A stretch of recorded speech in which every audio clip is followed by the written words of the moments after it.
तो hello student, जितने भी स्टूडेंट हैं आज उन लोगों का स्वागत है हमारी इस वीडियो में। तो आज बहुत इंपॉर्टेंट वीडियो होने वाली है उन लोगों के लिए जो इस समय 11th क्लास में है। ठीक है, तो इस वीडियो के अंदर हम लोग क्या बात करेंगे, असल में जो आपके 11th क्लास के केमिस्ट्री के चैप्टर हैं। ठीक है, तो ऐसे चैप्टर जो 12th क्लास में आपको आने ही चाहिए, मतलब 12th क्लास के लिए बहुत इंपॉर्टेंट है।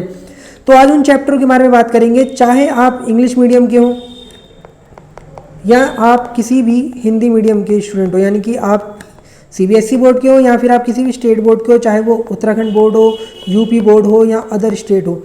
तो ये वो चैप्टर होने वाले हैं जो कि आपको 11th में बिल्कुल अच्छे तरीके से पढ़ने हैं। ठीक है, बिल्कुल अच्छे तरीके से रीड करके जाने हैं, ताकि 12th में ये आपको किसी भी तरीके से केमिस्ट्री के नुकसान न दे। क्योंकि ऐसा देखा गया है कि बच्चे 11th क्लास में ढंग से नहीं पढ़ते हैं, और केमिस्ट्री जो सब्जेक्ट है वो बहुत इंपॉर्टेंट रहता है 11th क्लास का, अगर आपको अपनी 12th को सही करना है। तो केमिस्ट्री तो बच्चे पढ़ के जाते नहीं है 11th क्लास में ढंग से, जिस कारण से क्या होता है कि 12th क्लास में उनको केमिस्ट्री समझ में नहीं आती, और 12th क्लास की केमिस्ट्री समझ में नहीं आती और कहानी बिगड़ती जाती है, और फिर उनके लिए वो सब्जेक्ट बहुत ज़्यादा हार्ड बन जाता है। तो आज हम उन चैप्टरों के बारे में बात करेंगे जो बहुत ज़्यादा इंपॉर्टेंट होने वाले हैं 12th क्लास के लिए। ठीक है, तो अब यहाँ पे आप जैसा कि देख पा रहे हो कि मैंने सारे जितने भी 11th क्लास के जो भी केमिस्ट्री का सिलेबस है वो पूरा नोट कर रखा है, सारे chapter wise. Basic concept of chemistry Hindi में भी ऐसे लिख रखा है मैंने। तो यहाँ पे सारे जितने भी चैप्टर हैं मैं अब आपको इनमें से बताऊँगा कि कौन से वो चैप्टर हैं जो आपको ज़रूर 11th क्लास में ढंग से पढ़ने हैं, ताकि 12th क्लास आपकी बहुत अच्छी जाए। ठीक है, तो वीडियो को स्किप मत करना, एंड तक जरूर देखना, और चैनल को सब्सक्राइब करना। अगर वीडियो अच्छी लगे तो लाइक जरूर कर देना। तो अब बात करते हैं हमारे, जैसा कि पहला चैप्टर है बेसिक कंसेप्ट ऑफ केमिस्ट्री, जिसको हिंदी में रसायन विज्ञान की कुछ मूल अवधारणाएं कहती हैं। तो आप इस चैप्टर को टिक लगाओ, ये इंपॉर्टेंट होने वाला है आपके 11th में भी, और 12th क्लास के लिए भी आपको बेनिफिट देगा। ठीक है, ये इंपॉर्टेंट इसलिए क्योंकि इसके अंदर मोलैरिटी हो गया और आपका और भी अदर चीज़ें, मोल कॉन्सेप्ट, ये सब आते हैं। ठीक है, जो आपका मोलरता हो गई, मोल की अवधारणाएं हो गई, और कुछ 2-4 नियम आते हैं। नियम तो इतने इंपॉर्टेंट नहीं है, लेकिन मोल कंसेप्ट बहुत क्लियर होना चाहिए आप लोगों को। ठीक है, तो इस चक्कर में ये चैप्टर इंपॉर्टेंट होने वाला है, क्योंकि आप जब 12th क्लास में चैप्टर नंबर 2 से डील करोगे ना, तो वहाँ पे आपको दोबारा से ये सॉल्यूशन के अंदर ना ये सारी चीज़ें दिखेंगी, मोल कॉन्सेप्ट वगैरह। तो एक बेनिफिट रहेगा अगर आप 11th क्लास में ढंग से पढ़ के जाएंगे। फिर हम बात करते हैं चैप्टर नंबर 2 की, जो है स्ट्रक्चर ऑफ एटम। ठीक है, स्ट्रक्चर ऑफ एटम यानी कि परमाणु की संरचना। तो इसको तो आप वेरी वेरी वेरी इंपॉर्टेंट लगा लो, मतलब मैं 3 बार टिक लगा रहा हूँ, ये समझ लो कितना इंपॉर्टेंट होने वाला है चैप्टर। तो आप ये समझ लो कि जिसको 11th क्लास में ये एटम, स्ट्रक्चर ऑफ एटम नहीं समझ में आया ना, ठीक है, तो उसके लिए कहानी बहुत ख़राब है आगे की। 12th क्लास की सारी कहानी ख़राब है। और इसमें भी 2-4 जो आपके, एक पाउली एक्सक्लूजन प्रिंसिपल हो गया, ठीक है, पाउली का नियम हो गया, दूसरा आपका हो गया हुंड्स लॉ हो गया। ठीक है, उसके बाद आपका आफबाउ लॉ हो गया। तो ये सारे लॉ ऐसे हैं जो आपको आने ही चाहिए। ठीक है, इलेक्ट्रॉनिक कन्फिगरेशन, ठीक है, ये सब आना चाहिए आप लोगों को, यानी कि इलेक्ट्रॉनिक विन्यास। तो ये चैप्टर बहुत ज़्यादा इंपॉर्टेंट है, ये तो आना ही चाहिए 2nd चैप्टर। फिर हम बढ़ते हैं 3rd चैप्टर की तरफ। तो 3rd चैप्टर है classification of elements and periodicity in properties, Hindi में तत्वों का वर्गीकरण एवं गुणधर्मों में आवर्तीता। तो ये चैप्टर भी आपका पूरा इंपॉर्टेंट तो नहीं है, लेकिन हाँ, इसमें आप ये कह सकते हैं कि आप थोड़ा थोड़ा आपको इम्पॉर्टेंट है।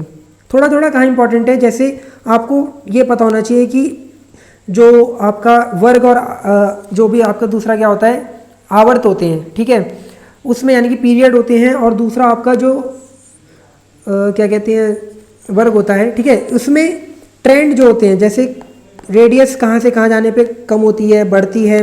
ठीक है, सारे ट्रेंड आपको पता होने चाहिए, और कुछ बेसिक टर्म आपको पता होना चाहिए, जैसे विद्युत ऋणात्मकता हो गई, इलेक्ट्रॉन बंधुता हो गई। ठीक है, इंग्लिश में अगर हम लोग कहें तो इलेक्ट्रोनेगेटिविटी, ये सब आपको टर्म पता होने चाहिए सारे। ठीक है, तो ये छोटी छोटी चीज़ें हैं, इसके लिए मैं चैप्टर को इंपॉर्टेंट बोल रहा हूँ, क्योंकि जब हम 12th में जाते हैं ना, 12th में आपका जैसे ही हम चैप्टर नंबर 7 की तरफ देखते हैं, ठीक है, अभी आपको इतनी नॉलेज नहीं होगी, लेकिन मैं आपको बता रहा हूँ, तो वहाँ पे छोटे छोटे क्वेश्चन आते हैं इन पे बेस। तो अब आपको यही नहीं पता रहता, आप फिर उन्हें याद करते हो, याद करने के चक्कर में अब क्या होता है, बहुत सारे क्वेश्चन हैं, कितने याद कर लोगे, तो कुछ ही क्वेश्चन कर पाते हो, अब एक्स्ट्रा चीज़ आ गई, आपको पता ही नहीं क्या ट्रेंड होगा, क्या करेंगे, कैसे कम होता है, बढ़ता है, ठीक है, तो वहाँ आप नहीं कर पाते। इसलिए ये शुरू के 3 चैप्टर तो बहुत इंपॉर्टेंट है, जिसमें से सेकंड वाला तो मस्ट है, समझ लो एक तरीके से, ठीक है।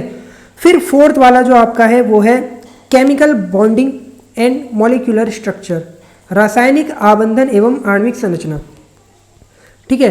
अब इस चैप्टर को भी आप मोस्ट इंपॉर्टेंट लगाओ, यानी कि सेम जैसे सेकंड चैप्टर में मैंने बोला था, लगाओ इस पर 3 बार कम से कम टिक। 3 बार टिक का मतलब मैं ऐसे ही लगा रहा हूँ, मतलब ये बहुत इंपॉर्टेंट है।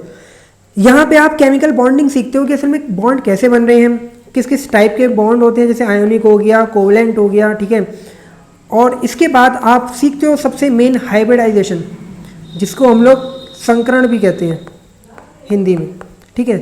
तो ये इतना इंपॉर्टेंट चैप्टर है कि आपको बेसिक समझाएगा, आपको बताएगा असल में बॉन्ड क्यों बनते हैं, किस टाइप के बॉन्ड होते हैं, और स्ट्रक्चर क्या होता है किसी भी, जैसे केमिकल बॉन्ड बनते हैं, तो जैसे नॉर्मली अगर मैं बात करूं HCl की, तो H का ये, Cl का ये, तो एक दूसरे के बीच बॉन्ड ये कैसे बना रहे हैं, इनके जो 8 इलेक्ट्रॉन पूरे होते हैं, ये सब आपको बताता है।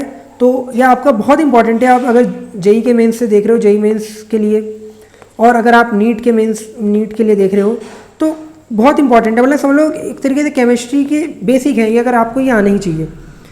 फिर हम बढ़ते हैं 5वें चैप्टर की तरफ। तो 5वां चैप्टर आपका इतना इंपॉर्टेंट नहीं होने वाला है फॉर 12th क्लास, ठीक है, 12th क्लास के लिए इतना इंपॉर्टेंट नहीं है। सेम टू सेम ऐसे 6वां चैप्टर भी 12th क्लास के लिए इंपॉर्टेंट नहीं है केमिस्ट्री के लिए। हाँ, ज़्यादा से ज़्यादा आप क्या कर सकते हो, एक थर्मोडाइनमिक्स लॉ, लेकिन मैं इसलिए नहीं कह रहा क्योंकि फिजिक्स के अंदर भी ये है थर्मोडाइनमिक्स, तो फिजिक्स वाले वहीं याद रीड जो अच्छा थोड़ा समझ में आता है लोगों को, तो इसलिए आप स्किप कर रहे हो 12th क्लास के लिए, और ध्यान रखना 11th क्लास के लिए तो भैया इंपॉर्टेंट है ही, लेकिन मैं अभी आपको वो चैप्टर बता रहा हूँ जो 12th में काम में आएंगे, तो ये आपके 5वां और 6वां चैप्टर काम में नहीं आने वाला 12th में। ऐसी बात करते हैं इक्विलिब्रियम यानी कि साम्य अवस्था, तो ये चैप्टर भी आपका इंपॉर्टेंट रहेगा, ठीक है। Although this is not very important, but sometimes कुछ टॉपिक जो है वो काम के हैं यहाँ पे, ठीक है। जैसे लॉग थोड़ा बहुत लेना यहाँ सीखोगे आप लोग, ठीक है। और आपको एक तरीके से के जो है, के की वैल्यू, ठीक है, इक्विलिब्रियम कांस्टेंट होता है, और आप लोग यहाँ पे रिवर्सिबल, इरिवर्सिबल, सारी इस टाइप की जो भी आपकी इक्वेशन रहेंगी वो आप सीखेंगे, जो काम में आएगी आगे 12th में कहीं ना कहीं केमिस्ट्री के अंदर, ठीक है। और इसके बाद हम बढ़ते हैं अपना नेक्स्ट चैप्टर, 8th चैप्टर जो है रेडॉक्स रिएक्शन, अपचयोपचय अभिक्रिया, तो इसको भी आप मोस्ट इंपॉर्टेंट लगा लो, मोस्ट इंपॉर्टेंट, ठीक है। इंपॉर्टेंट क्यों है, क्योंकि यहाँ पे आप लोग रेडॉक्स रिएक्शन हो गया, ठीक है, ये सारी सीखोगे कि असल में व्हाट इज ऑक्सीकरण, ठीक है, और अपचयन क्या है, तो हर चीज़ आनी चाहिए। ऑक्सीकरण संख्या सीखोगे आप लोग, ठीक है, ऑक्सीडेशन नंबर सीखोगे, तो वो काम में आएगी आपके 12th में भी, इसलिए मोस्ट इंपॉर्टेंट है। और सेल के बारे में सीखोगे, बेसिक एनोड, कैथोड, ये सब, तो बेसिक चीज़ है, ये भी इंपॉर्टेंट है। फिर आपका ये जो चैप्टर आ रहा है हाइड्रोजन, ठीक है, ये इतना इंपॉर्टेंट नहीं है आप लोगों का। एस ब्लॉक इतना इंपॉर्टेंट नहीं है, पी ब्लॉक इतना इंपॉर्टेंट नहीं है, लेकिन जो आपका अब ये चैप्टर नंबर 12 है ऑर्गेनिक केमिस्ट्री, ठीक है, ऑर्गेनिक केमिस्ट्री यहाँ से स्टार्ट होती है, तो बेसिक प्रिंसिपल है, कार्बनिक रसायन, कुछ आधारभूत सिद्धांत, तो इसको भी मोस्ट इंपॉर्टेंट लगाओ, और ये समझ लो आपको पढ़ना ही है किसी भी हालत में, ठीक है।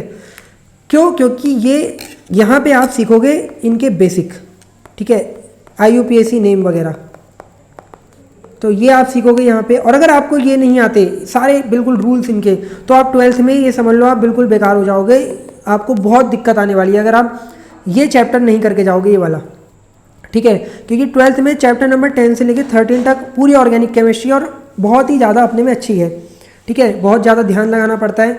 11th के सारे कंसेप्ट याद में आने चाहिए, तब जाके बिल्कुल क्लियर कट समझ में आता है, नहीं तो बस समझ में तो इतना अच्छा नहीं रहा होता, बस याद ही कर रहे होते हैं, तो इसलिए ये चैप्टर इंपॉर्टेंट है। फिर हाइड्रोकार्बन भी आपका बहुत ज़्यादा इंपॉर्टेंट होने वाला है, खास के यहाँ पे आपके 2-3 लॉ जो है वो काम के होंगे, एक मार्कोनिकॉफ, ठीक है, और दूसरा आपका एक कोई और लॉ होता है, वो दूसरे जो भी हैं आपके, ये सब इंपॉर्टेंट रहने वाले हैं, ठीक है। तो ये सब आपका इंपॉर्टेंट होने वाला है, और लास्ट में इन्वायरमेंटल केमिस्ट्री, वो आपका इंपॉर्टेंट नहीं है। तो असल में कौन कौन से चैप्टर आपके इंपॉर्टेंट लिख ले, chapter which are very important for your 12th class chemistry are, मैं लिख रहा हूँ यहाँ पे चैप्टर्स के नाम, चैप्टर 1, 2, 3 थोड़ा थोड़ा, ठीक है, 4, 5 नहीं है, 6 नहीं है, 7 ये भी थोड़ा थोड़ा है, 8, फिर उसके बाद डायरेक्ट आपका 12 और 13 में भी पूरा नहीं लेकिन थोड़ा थोड़ा। ये आपके इंपॉर्टेंट चैप्टर हैं जिसको आपको 11th में बिल्कुल पक्का करना है किसी भी हालत में, ठीक है। तो स्टूडेंट अगर यहाँ तक हमारी वीडियो अच्छी लगी हो तो प्लीज़ लाइक करें, शेयर करें, ठीक है। ऐसे ही मैं आपके लिए अलग अलग वीडियो अच्छे टॉपिक पे वीडियो लेके आता रहूँगा। और अगर उत्तराखंड बोर्ड का आप लोगों ने सॉल्यूशन पेपर नहीं देखा है 2022 का फिजिक्स का, तो जाके ज़रूर देखना, चैनल पे अपलोड है और टॉपर्स कॉपी भी अपलोड है। ऐसे ही नेक्स्ट वीडियो उत्तराखंड बोर्ड के जो भी हमारे टॉपर की कॉपी है 2022 की, ठीक है, वो उनके ऊपर मैं वीडियो लेके आऊँगा। तो अगर वीडियो अच्छी लगे तो प्लीज़ शेयर ज़रूर करना, चैनल को सब्सक्राइब करना। Thank you for watching this.